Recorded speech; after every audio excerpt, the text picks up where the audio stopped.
நம்முடைய தாய் தந்தையாரின் கடவுளாலும் நம் ஆண்டவரை சித்தரினாலும் நம் அனைவருக்கும் ஆமே. கண்களை மூடி ஆண்டவரை நோக்கவே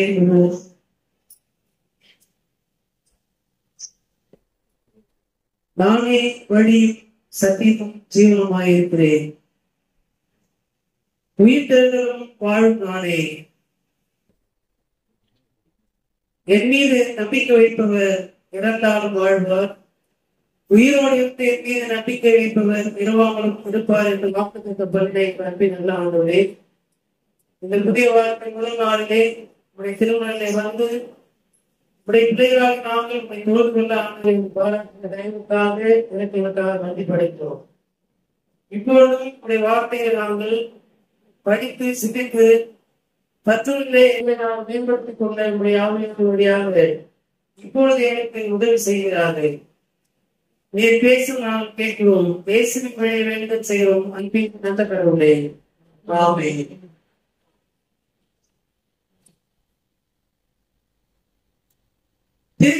திருநாளுக்கு பின்வரும் 16ஆம் ஞாயிறு என்று சொல்லப்படுகின்ற இந்த நாளிலே படித்து சிந்திக்கும்படியாக அருளை பகுதியாக தெரிவு செய்யப்பட்டிருக்கின்ற நற்செய்தியின் பகுதி தூய யோவான் நற்செய்தியோடு 16ஆம் பிரிவு திருவசனங்கள் 19 தொடங்கி 45 வரை அடங்கிய பகுதியை படிக்க அனைவரும் வேண்டும் என்று கவனமாய் கேட்கிறோம்.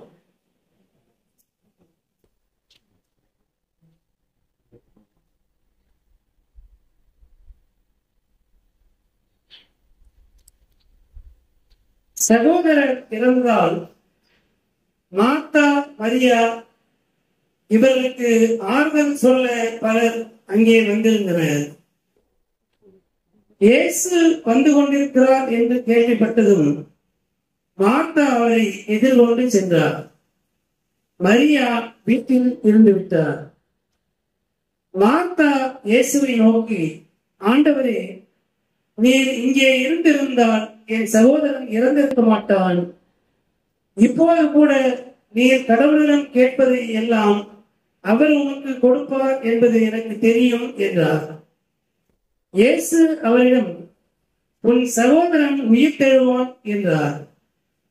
மார்த்தா அவரிடம், இறுதி நாள் உயிர் தெழுதலின் போது அவனும் உயிர் தெழுவான் என்பது எனக்கு தெரியும் என்றார். இயேசு அவரிடம், உயிர் தெழுதலும் வாழ்வும் நானே. என்னிடம் நம்பிக்கை கொள்பவர் இறப்பினும் வாழ்வார். உயிரோடு இருக்கும் போது என்னிடம் நம்பிக்கை கொள்ளும் எவரும் என்றுமே சாக மாட்டார். இதை நீ நம்புகிறாயா என்று கேட்டார்.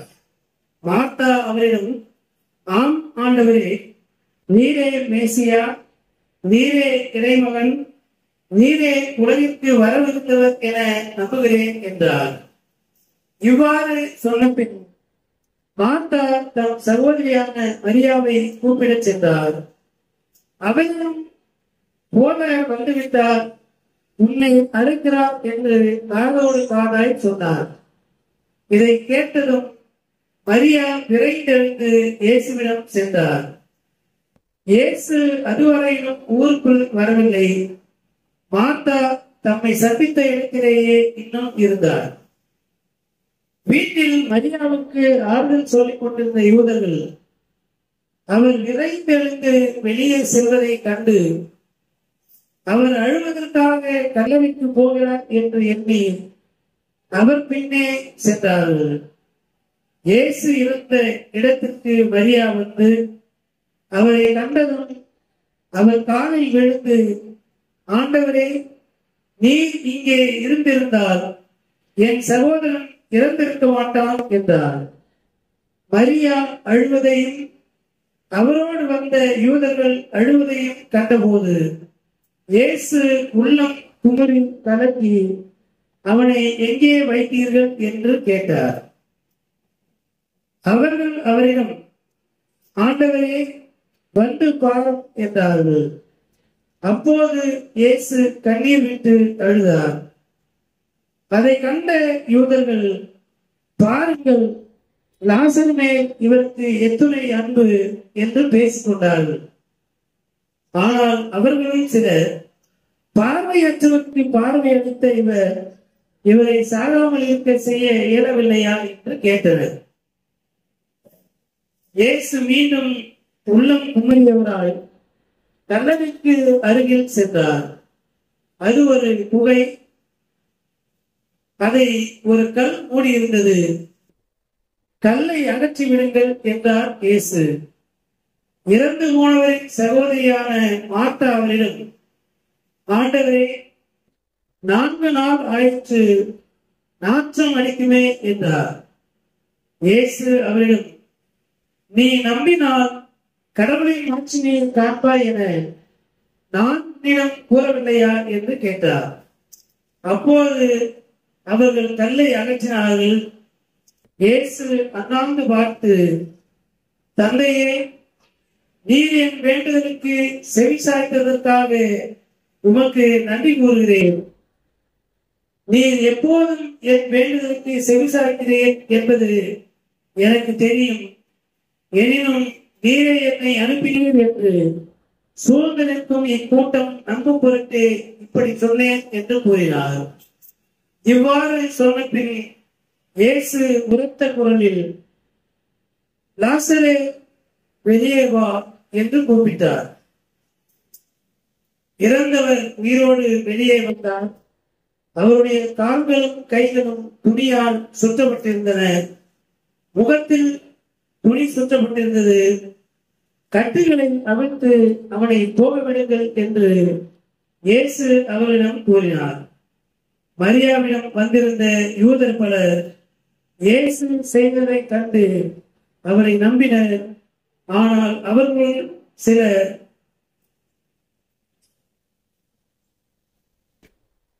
மரியாவிடம் வந்திருந்த யூதர் பலர் இயேசு செய்ததை கண்டு அவரிடம் நம்பினர் என்பவர்களே. வேதத்திற்காக தோற்றீரா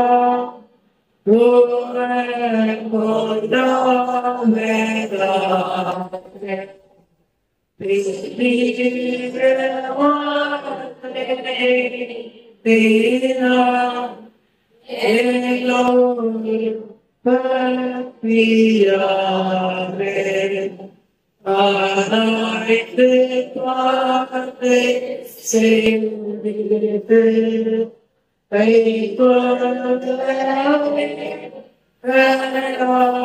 சேர்த்து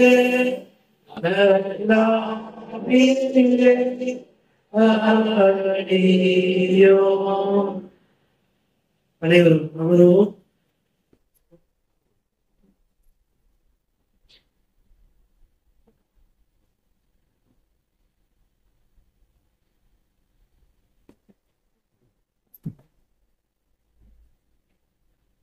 கிறிஸ்துவுக்குள் அன்பான இறைமக்களே, உங்கள் அனைவரையும் ஆண்டவரின் கிறிஸ்துவின் திருப்பெயராலே வாழ்த்துகிறேன். திருத்துவர் திருநாளுக்கு திருத்துவர்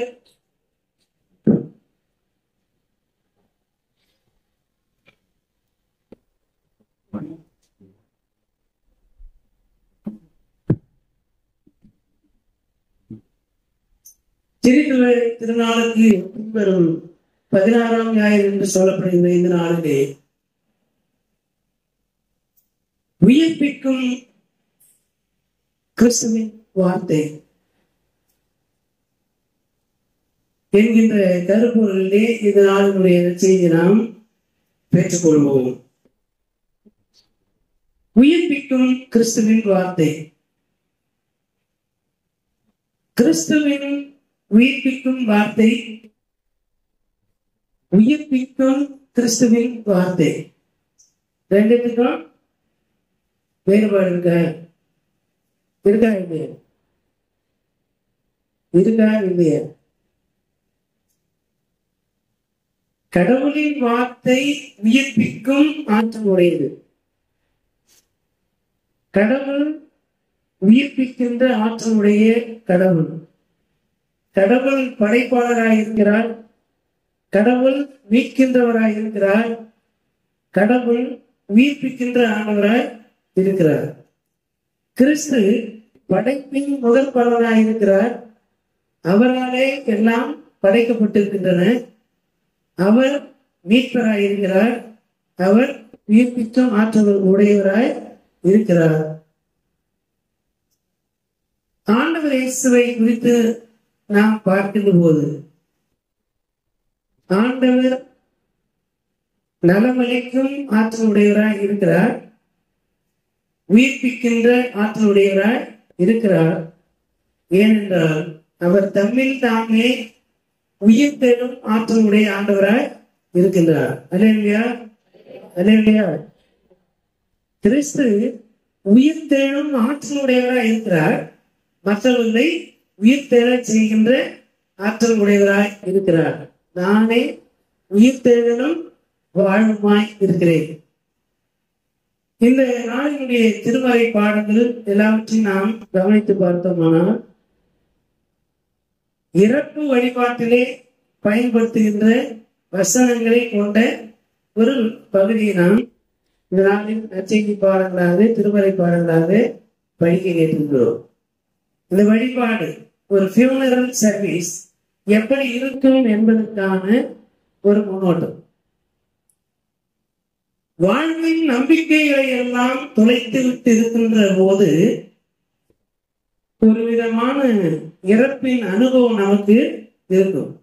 நம்பிக்கைகள் செத்து போன பிறகு அந்த நம்பிக்கையை உயிர் தர செய்கின்ற ஆற்றல் ஆண்டவர் இருக்கிறார். ஆங்கிலத்திலே டெஸ்பயர் என்கின்ற ஒரு வார்த்தை இருக்கிறது.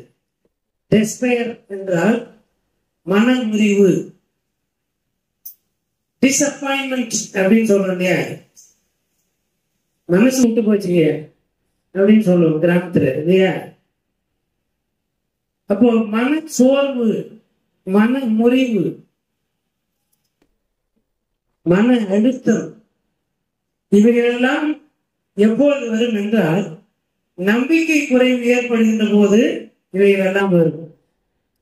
நம்பிக்கை குறைவு எப்போது வரும்னா மனசோர்வும் மன அழுத்தத்திற்கும் நாம் இடம் கொடுக்கின்ற போது நம்பிக்கையின்மை உருவாகும். அது கொஞ்சம் கொஞ்சமா வளர்ந்து நம்ம எங்க கொண்டு போய் நிறுத்தலாம்,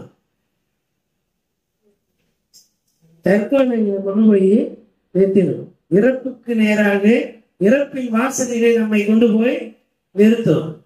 அந்த இறப்பின் வாசலிலிருந்து வாழ்வுக்கு நேராக திருப்புவதும் இறப்புக்கு உள்ளாக உட்படுத்திக் கொள்வதும் நம்முடைய கையில இருக்கிறது. நாம் வாழ்வுக்கு நேராக திரும்ப வேண்டுமானால் கடவுளின் வார்த்தைகளை நினைவு கூற வேண்டும். கடவுளின் வார்த்தையை நினைவு கூர்ந்து படித்து அதன் வழியாக நம்முடைய நம்பிக்கையை வளர்த்து கொள்ள வேண்டும். ஏன் வழிபாட்டுக்கு வருகிறோம் என்றால் வாரம் முழுவதும் பல்வேறு விதமான அலுவல்கள், பல்வேறு விதமான வேலைகள், இந்த உலகத்தில் பாருங்கள், இந்த உலக வாழ்வுக்காக எடுக்கின்ற பிரயாசங்கள், இவற்றிலே 6 நாட்களை நாம் கழிகிறோம். இந்த ஒரு நாள் இந்த வழிபாட்டுக்கு வருகின்ற போது நான் இந்த 6 நாளும் கொஞ்சம் கொஞ்சமா இழந்து போன அந்த நம்பிக்கையை ரெஸ்டரேஷன் பண்ணுவதற்கு, மீட்டுருவாக்கம் செய்து கொள்வதற்கு, நம்பிக்கையை மீட்டுருவாக்கம் செய்து கொள்வதற்கும் புதிய நம்பிக்கையை பெற்றுக் கொள்வதற்கும் நம்பிக்கையை வளர்த்துக் கொள்வதற்கும் தான் இந்த வழிபாட்டிலே நாம் பங்கேற்கிறோம். ஞாயிற்றுக்கிழமை ஆராதனை போறதுனால என்ன பிரயோஜனம் அப்படின்னு கேட்டா என்ன சொல்லணும்? இந்த வாரத்துள்ள நம்பிக்கை கொஞ்சம் கொஞ்சமா குறைச்சி போயிருது. அந்த நம்பிக்கையை மீண்டும் வளர்த்துக் கொள்வதற்காக ஆராதனைக்கு போகிறோம். சார்ஜ் போறோம் இல்லையா, செல்லுக்கு பேட்டரி வீக்காக சார்ஜ் போடுறோம். சில நேரத்துல வீக்காக கூடாதுன்றதுக்காக எப்பொழுதுமே சார்ஜிலே வச்சுக்கிட்டு இருக்கோம் இல்லையா. நம்முடைய நம்பிக்கையை எப்பொழுதுமே சார்ஜிலே வச்சிருக்கணும். கடவுளுடைய வசனம் என்கின்ற ஆற்றலிலே நம்முடைய நம்பிக்கையை வைத்து நம்முடைய ஒவ்வொரு பணிகளையும் நாம் செய்கின்ற போது அது நமக்கு ஆசீர்வாதம், நமக்கு பலமளிக்கும். அதை பார்க்கிறவர்கள், அதை அனுபவிக்கிறவர்கள் தாங்களும் அப்படிப்பட்ட ஒரு குன்றி போகாத, குறைந்து போகாத ஒரு நம்பிக்கைக்குள்ளாக தங்களை வளர்த்துக் கொள்வதற்கு அது உதவியாக இருக்கும். புலங்கள் 3ஆம் அதிகாரத்திலே நாம் படித்து பார்த்தோம்னால், கடவுளாகிய ஆண்டவர் காலைதோறும் புதிய கிருபையினாலே நம்மை நிறைத்து வழிநடத்துகின்ற ஆண்டவராய் இருக்கிறார்.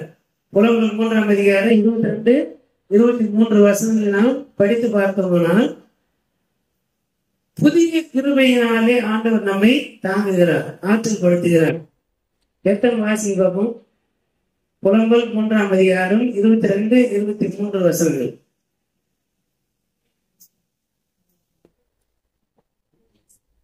நாம் நிர்மூலமாக இருக்கிறது கர்த்தருடைய கிருபையே, அவருடைய இரக்கங்களுக்கு முடிவில்லை. அவைகள் உண்மை பெரிதாகிறது. நாம் அழிந்து போகாது இருப்பது கடவுளுடைய அருள்.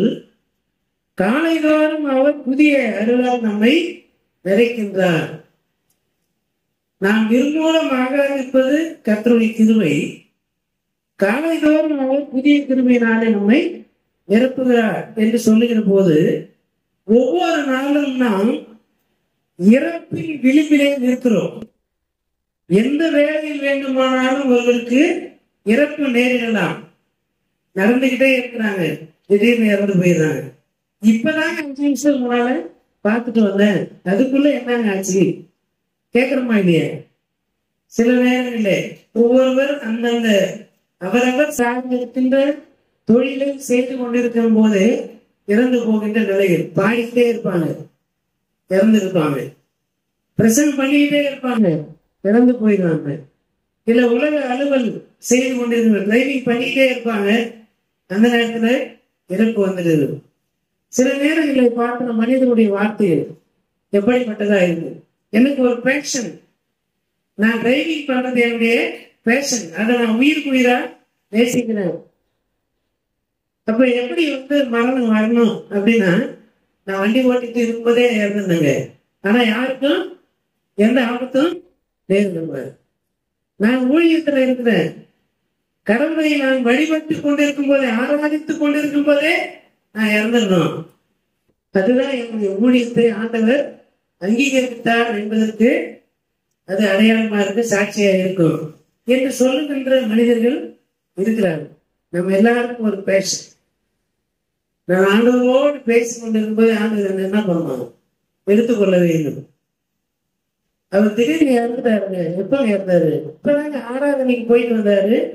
ஆராதனை முடிச்சுட்டு வீட்டுல போய் தண்ணி குடிச்சாங்க, இறந்துட்டாங்க. சாப்பிட்டாங்க, கொஞ்சம் ஒரு பயமா இருந்து 10 நிமிஷம் போதே இறந்துட்டாங்க. இப்படி பலருடைய வாழ்வை குறித்து நாம் கேள்விப்படுகிறோம் இல்லையா? ஒவ்வொரு நாளும் இறப்பின் அனுபவங்களை கடந்து வருகின்ற போது ஆண்டவர் நம்மை வழிநடத்துகிறார், நம்மை தாங்குகிறார், நம்மை வாழ்விக்கின்றார், நம்மை உயிர்த்தெழச் செய்கின்ற ஆற்றலுடையவரார் இருக்கிறார் என்கின்ற அந்த அனுபவத்தோட கூட நாம் ஆண்டவரோடு இணைந்து வாழ்வதற்கு அழைக்கப்படுகிறோம். ஒவ்வொரு இரவும் ஒருவேளை பகலிலே வேலை செய்து இரவிலே தூங்குகிறவர்கள் இருக்கிறார்கள். இரவு முழுவதும் வேலை செய்துவிட்டு பகலிலே தூங்குகின்ற ஒரு இன்ஃபர்மேஷன் டெக்னாலஜி வேர்ல்டுல நாம் இருக்கிறோம். ஷிப்ட் கணக்குல ஒரு மனிதன் 8 மணி நேரம் தான் வேலை செய்யணும். நர்ஸு, டாக்டர் வேலை செய்யறோம்னா எந்த நேரத்தில் எல்லா நேரங்களிலும் வேலை செய்யவும் எல்லா நேரங்களிலும் தூங்கவும் பயிற்சி எடுத்திருப்பார். ஏன்னா அது அவங்களுடைய பிராக்டிஸ். இப்ப டீச்சிங் ப்ரொஃபஷன்ல இருந்தாங்கன்னா பகல்ல வேலை செய்வோம், ராத்திரியான 9 மணிக்கு தூங்கிடுவோம் இல்லையா? ஆனா நர்ஸுங்க அப்படி தூங்க முடியாது. எந்த நேரத்தில் எழுப்பினாலும் டாக்டர்ஸ் எப்ப எழுப்பினாலும் அவங்க எழுத்து அந்த உயிர் காக்கும் பணியை செய்ய வேண்டும். இப்படி பல்வேறு விதமான அனுபவங்களை உடைய மனிதர்கள் வாழ்கின்ற உலகத்திலே ஒரு சாதாரண மனிதராக பகலிலே விழித்திருந்து இரவிலே தூங்குவது என்பது மனிதருக்கு நியமிக்கப்பட்டிருக்கின்ற ஒரு வாழ்வியல் முறை. அப்போ ஒவ்வொரு இரவும் ஒரு இறப்பின் அனுபவத்தை உடையது. தூங்கிட்டோம்னா எழுந்திருப்போம் என்பது நிச்சயம் கிடையாது. தூக்கத்திலேயே இறந்து போகின்ற மக்கள் இருக்கிறார்கள். நல்லா இருக்கிறாரு, திடீர் நைட்டு படுத்தாரு, காலையில எழுந்திருக்கிற, எந்த விதமான சத்தமும் இல்லை, எந்த விதமான பிரச்சனையும் இல்லாமல் திடீர் என்று அப்படியே அடங்கி போய்விட்டார் என்று சொல்லுகின்ற போது நிச்சயம் இல்லாத இரவு. நித்திரை என்பது இறப்பின் அனுபவத்திற்கு இணையானது. அப்படிப்பட்ட ஒரு சூழலிலே புதிய நாள், புதிய காலையிலே நாம் உயிரோடு இருக்கிறோம் என்பது கடவுளுடைய புதிய கிருபை என்பது எரேமியாவினுடைய அனுபவமாக இருந்திருக்கிறது. குறிப்பாக யூத மக்கள் பாபிலோனிய சிறை இணைப்பிலே இருக்கின்ற போது அவர்கள் விடுதலை வாழ்வை அடைந்து மீண்டுமாக எருசலேமிலே வந்து கடவுளை தொழுது கொள்ளுதல் என்பது உயிர்த்தெழுதலின் அனுபவமாக இருந்தது. அதை குறித்துதான் எசேக்கியேல் இறைவாக்கினர் 34ஆம் அதிகாரத்திலே நாம் படிக்கிறோம். அங்கே பார்த்தோம்னா 37ஆம் அதிகாரத்திலே உயிர்த்தெழுதலை குறித்து ஆண்டவர் எசேக்கியேல் இறைவாக்கினருக்கு உணர்த்துவார். உலர்ந்த எலும்புகள் நிறைந்த பள்ளத்தாக்கிலே கொண்டு போய் நிறுத்தி, மனுபுத்திரனே நீ என்னத்தை பார்க்கிறாய் என்று கேட்கிற போது, உலர்ந்த எலும்புகள் இருப்பதை பார்க்கிறேன், இவைகள் உயிர் அடையுமா? அப்ப ஆண்டவர் தம்முடைய சுவாசத்தை அனுப்புகிற போது எல்லாம் உயிர் பெற்று அது அதனுடைய நரம்புகளோடும் எலும்புகளோடும் சதைகளோடும் எழுந்து பிரமாண்டமான ஒரு சேவையாக நின்றது என்று சொல்லி படிக்கிறோம். அப்போ நம்பிக்கை இழந்த மக்கள், யூத மக்கள் எருசலேமுக்குள்ளாக மீண்டும் சென்று ஆண்டவரை ஆராதிப்பது என்பது அது ஒரு உயிர்த்தெழுதலின் அனுபவமாக இருக்கின்றது. அதைத்தான் அந்த இறப்பு உயிர்த்தெழுதலின் அனுபவத்திற்குள்ளாக இருந்து கடவுள் உயிர்த்தெழச் செய்வார், மீண்டும் இறந்து போன அந்த வாழ்வை தருவார் என்ற நம்பிக்கையை கொடுக்கின்ற விதமாக எரேமியா இறைவாக்கினர் பாடுகின்ற பாடல் தான் இந்த புலம்பல் பாடல். யூத மக்களுடைய அந்த துயர நிலையில் கண்ணீரோடு மன குமுறலோடு பாடுகின்ற ஒரு பாடல் தொகுப்பு தான் இந்த புலம்பல் நூல் என்பதை நாம் உணர்ந்து கொள்ள முற்படுகின்ற போது காலை ஒரு ஆண்டவர் புதிய கிருபையால் நம்மை தாங்குகிறார் என்பது ஒரு உயிர்த்தெழுதலின் அனுபவமாக இருக்கிறது. பவுல் கொரிந்து நகர மக்களுக்கு எழுதுகின்ற போது உயிர்த்தெழுதலை குறித்து அங்கே எழுதுகிறார். அழிந்து போகின்ற வாழ்வு, அழியாத வாழ்வு. இதை குறித்து பவுல் அங்கே 1 கொரிந்தியர் 15ஆம் அதிகாரம் முழுவதுமாக சொல்லியிருப்பார். இப்போ அழிந்து போகின்ற இந்த உடலானது அழியாத வாழ்வை அணிந்து கொள்வதற்கு நாம் காண்கின்ற இந்த உடல் வாழ்வு என்பது என்றைக்கண்டாலும் அதற்கு அழிவு உண்டு. இந்த அழிவுக்குரிய உடல் அழிந்தால்தான் அழியாமைக்குரிய ஒரு மகிமையான சாயல், மகிமையான உடல் நமக்கு மீண்டும் ஆண்டவர் கொடுப்பதற்கு அது ஏதுவாக இருக்கும்.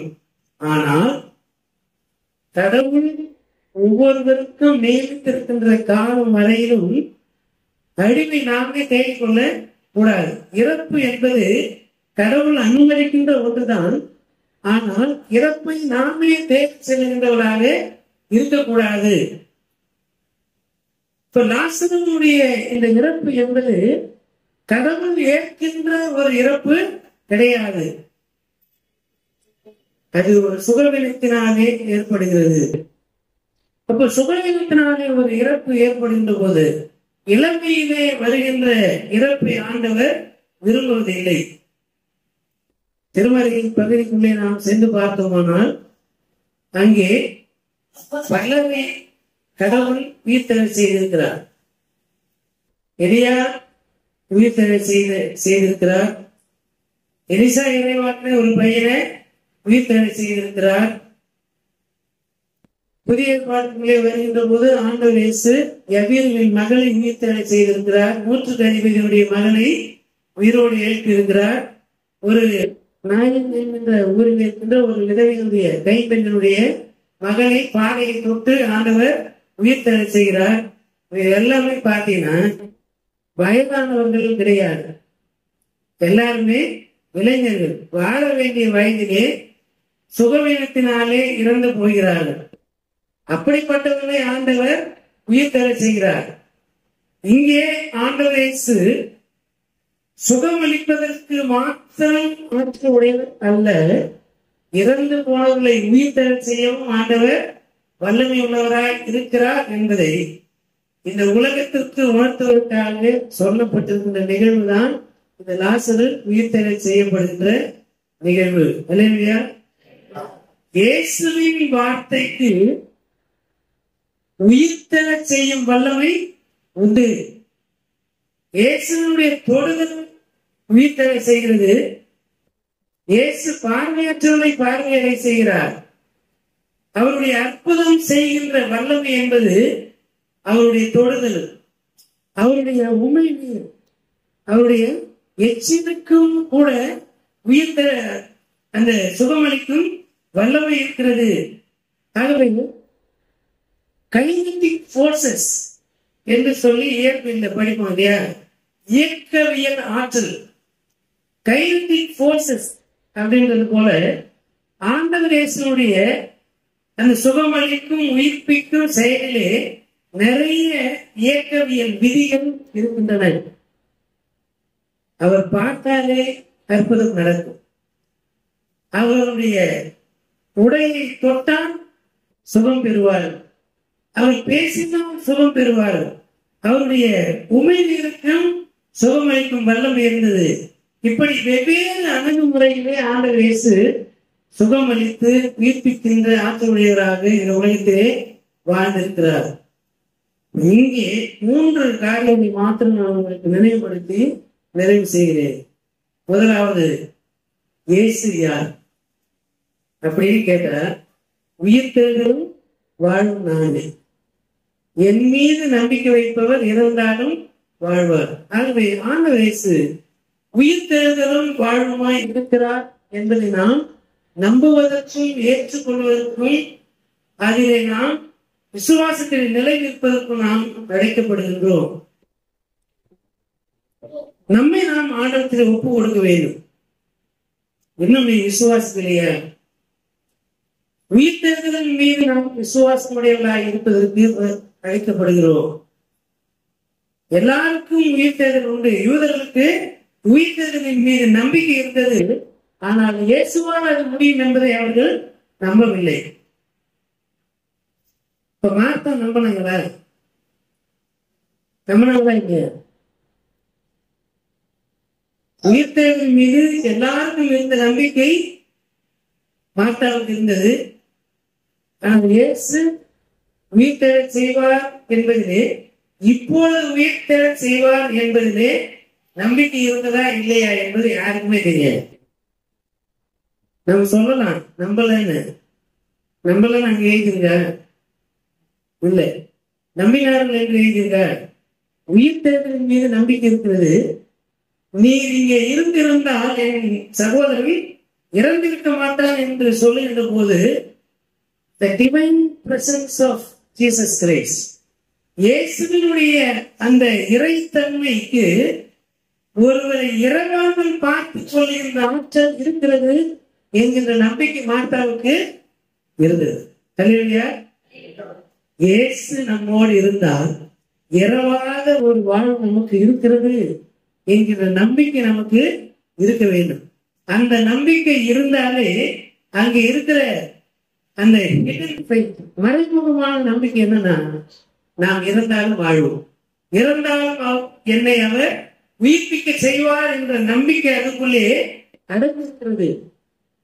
ஏனென்றால் அவர் வாழ்வின் ஆண்டவராய் இருக்கிறார். நானே வழியும் வாய்மையும் வாழ்வுமாய் இருக்கிறேன். ஆகவே நமக்கு வாழ்வளிக்க வல்லமை உடையவராய் ஆண்டவர் இயேசு இருக்கிறார் என்ற நம்பிக்கை மார்த்தாவுக்கு நிச்சயமாய் இருந்தது. மார்த்தா சொன்ன அதே வார்த்தைகளை தான் மரியாவும் சொல்லுகிறார். ஆனா நம்ம மனம் என்ன தெரியுமா? மார்த்தானா நம்பிக்கை இல்லாதது, மரியானா நம்பிக்கை உள்ளவங்க அப்படின்றத நம்முடைய பிரசம்ஷன், நம்முடைய முன் ஏற்பு நிலையை மனதில் வைத்திருக்கிறோம். மார்த்தாவை விட ஒரு படி மரியா நல்லவங்களுக்கு காலங்காலமாக நமக்கு கற்பிக்கப்பட்டிருக்கிறது. எனவே மார்த்தாவை அசட்டை பண்ணி மரியாவை நாம பற்றி கொள்வோம். இயேசு வருகிறார் என்று அறிந்தவுடன் மார்த்தா என்ன பண்ணாங்க? ஓடி வந்தாங்க. இது மார்த்தாவுடைய குணம். ஆனால் மரியா வீட்லயே இருந்துட்டாங்க. வருவார் பாத்துக்கலாம் அப்படின்றத இல்ல வருத்தம். இன்னைக்கு ரெண்டுல ஒண்ணு கேட்காம விடுறதில்லை அப்படின்ற எண்ணமா? ஓ, ஆண்டவர் என்ன பண்றாரு? துக்கித்து அழுது கொண்டிருக்கின்ற அந்த வீட்டிற்கு அல்ல, இறந்து போனவனை எழுப்ப வேண்டும் என்ற நோக்கத்தோடு தான் ஆண்டவர் இங்கே வந்திருக்கிறார். அழுகிறவர்களை ஆறுதல் படுத்துவது என்பது எல்லா மனிதரும் செய்வது. இறந்து போனவனை உயிர்த்தெழ செய்து அழுது கொண்டிருக்கிறவனுடைய கண்ணீரை துடைப்பது என்பது ஆண்டவர் இயேசுடைய ஒரு குணநலமாக இருந்திருக்கிறது. ஆண்டவர் இயேசு தன்னுடைய இறைத்தன்மையை எல்லாம் தமக்குள்ளே மறைத்துக் கொண்டு மனிதனுடைய விருப்பங்களை எதிர்பார்ப்புகளை நிறைவேற்றுகின்றவராய் ஒரு செயலை செய்தார். என்ன செய்தார்? இயேசு கண்ணீர் விட்டார். இந்த உலகத்திலே மனிதனாக வந்து பிறந்து கடவுளாகவே மனிதராகவே வாழ்ந்தாலும் மனிதருடைய கண்ணீரை துடைக்கிறவராய் மாத்திரமல்ல, மனிதருக்காக கண்ணீர் வடித்த ஒருவர் உண்டு என்றால் அது ஆண்டவர் இயேசு. இப்ப அவர் வழியாக நாம் கற்றுக்கொள்ள வேண்டியது, அழுகிறவர்களோடு அழுவதற்கு நாம் நம்மை ஆயத்தப்படுத்திக் கொள்ள வேண்டும். பல நேரங்களிலே இறப்பு வீட்டுக்கு போனோம்னா கொஞ்சம் கூட சலனமே இல்லாம போயிட்டு அப்படியே ஜென்டலா போய் மாலையை போட்டு ஜென்டலா அப்படி என்ன பண்ணுவான், திரும்பி வந்துடும். அழுதா இவ்வளவு பட்சிக்கிறாரு, அழுகிறாரு, கண்ணில் தண்ணி வந்துச்சுன்னா நம்மளுக்கு கௌரவ குறைச்சல நினைக்கிற மக்கள் இருக்கிறாங்க. நான் போய் 10 பேருக்கு முன்னால சத்தம் போட்டு அழுகுறேன். அப்படி அழுதா என்னுடைய பிரஸ்டிக்கு என்ன ஆகும் அப்படி நினைக்கிற ஒரு உலகத்திலே நாம் வாழும்போது, கல்யாணத்துக்கு போனாலும் அப்படியே ஒரு அச்சல் ஒரு மாதிரி போயிட்டு வந்துடுற மக்களும் இருக்கிறாங்க. சாவு வீட்டுக்கு போனாலும் ஒரு அச்சல் ஒரு மாதிரி அப்படியே வேலைக்கு பார்த்துட்டு வருகின்ற மனநிலையோடு இருக்கிறோம். இயேசு அழுகிறவர்களோடு அழுதார் என்பது மிகப்பெரிய நற்செய்தி. நமக்கு விதிக்கப்பட்டிருப்பது இந்த உலகத்திலே கைவிடப்பட்ட மக்கள், தனிமையாயிருக்கிறவர்கள், விசாரிப்பதற்கு ஆளில்லாத மக்கள், துன்பங்கள், துயரங்கள், மனச்சோர்வுகள், மன அழுத்தங்களோடு இருக்கின்ற மக்களை ஆறுதல் படுத்தி அவர்களை இந்த மரணத்தின் விளிம்பிலிருந்து மீட்டெடுக்கின்ற பணி நமக்கு இருக்கிறது என்பதை உணர்ந்து அழுகிறவர்களோடு அழுவதற்கு நம்மை நாம் ஒப்புவிக்க அழைக்கப்படுகிறோம். நிறைவாக ஆண்டவர் இயேசு உயிர்த்தெழ செய்கிறார். அந்த உயிர்ப்பிக்கும் செயல்பாட்டிலே நம்முடைய பொறுப்பாண்மை என்ன என்பதை நான் கவனிக்க வேண்டும். இயேசு கல்லறை அண்டை வருகிறார். எப்பொழுதுமே அங்க இருக்கிற யூதர்கள் பாத்தீங்கன்னா, பார்வையற்றவனை பார்க்க செய்த இவர் இறந்து போன இவனை உயிர்ப்பிக்க கூடாதா, உயிர்ப்பிக்க மாட்டாரா, முடியுமா முடியாதா என்கின்ற கேள்வியை முன்வைக்கிறார்கள். அப்பொழுது ஆண்டவர் இயேசு அந்த கல்லறை அண்டைக்கு வந்து, இந்த கல்லறையில் இருக்கிற கல்லை புரட்டி போடுங்கள் என்கிறார். அப்போ கல்யாணத்துல ஒரு நிகழ்ச்சியை செய்யறாரு. நீங்க யோவான் நற்செய்தி முழுவதும் பார்த்தீங்கன்னா, the divine power and the human responsibility, கடவுளுடைய ஆற்றலும்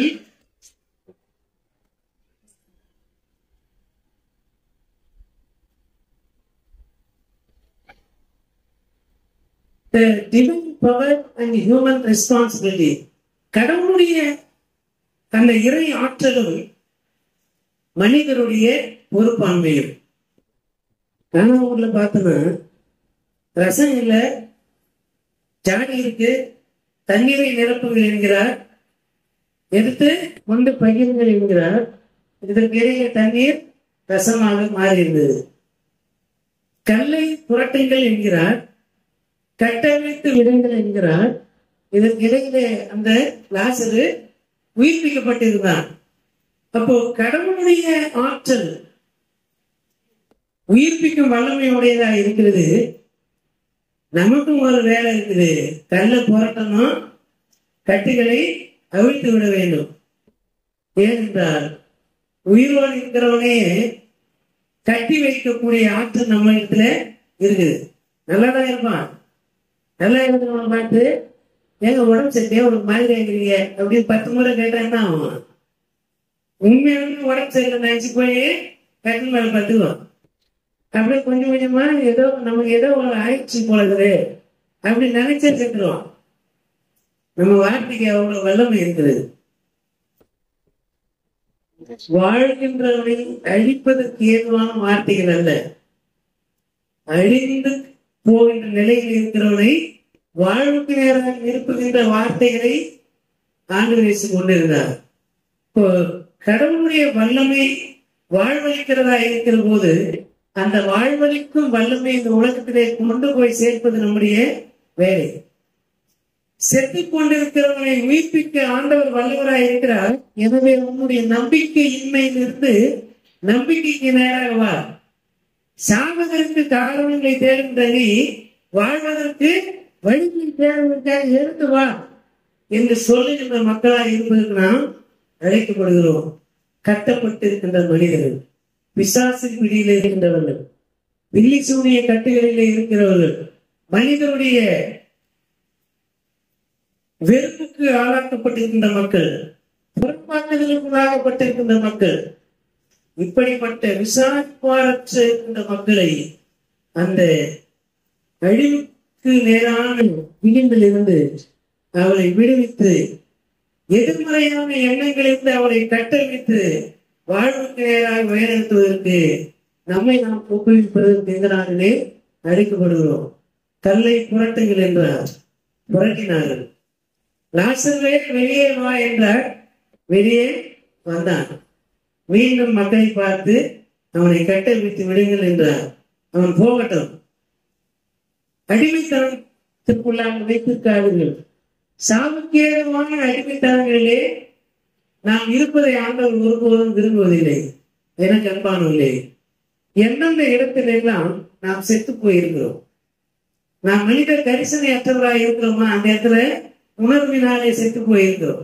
நாம் பாவம் செய்து கொண்டிருக்கிறோம். என்னுடைய உடலுக்கு எதிராக நான் பாவம் செய்கிற போது கொஞ்சம் கொஞ்சமாக மரணத்தை நோக்கி நான் நகர்ந்து கொண்டிருக்கிறேன். நான் செய்கின்ற பாவங்கள் என்னை அழிவிலே கொண்டு போய் நிறுத்தும் என்று தெரிந்தும் அதை விட முடியாமல் அந்த பாவத்திலே நாம் நிலைத்திருப்போமையானால் அந்த பாவ கட்டுகளை அறுத்து போட்டு கடவுளின் வார்த்தைகள், கடவுளின் வல்லமையாலே நம்மை நிறைத்துக் கொள்வதற்கு பரிசுத்த ஆவியானுடைய துணையை தேடுகின்ற மக்களாய் நாம் இருக்க வேண்டும். நம்மை விடுவித்துக் கொள்ள வேண்டும், மற்றவர்களையும் விடுவிக்கின்ற மக்களாய் இருக்க வேண்டும். அப்படிப்பட்ட ஒரு பொறுப்புள்ள வாழ்வதற்கு இந்த நாளிலே கிறிஸ்துவின் மனநிலையை தரித்துக் கொள்வதற்கு எதிராகவே அழைக்கப்படுகிறோம். இந்த சிந்தனைகளை நாம் பெற்றுக் கொண்டவர்களாக கிறிஸ்து இறப்புக்கும் உயிர்ப்புக்கும் அதிகாரமுடைய ஆண்டவராய் இருக்கிறார் என்பதை நாம் மனதிலே வைத்து உயிர்ப்பிக்கும் வல்லமையுடைய ஆண்டவருடைய விசுவாசிகளாய் சீடர்களாய் இருப்பதற்கு நம்மை நாம் ஒப்புக் கொடுப்போம்.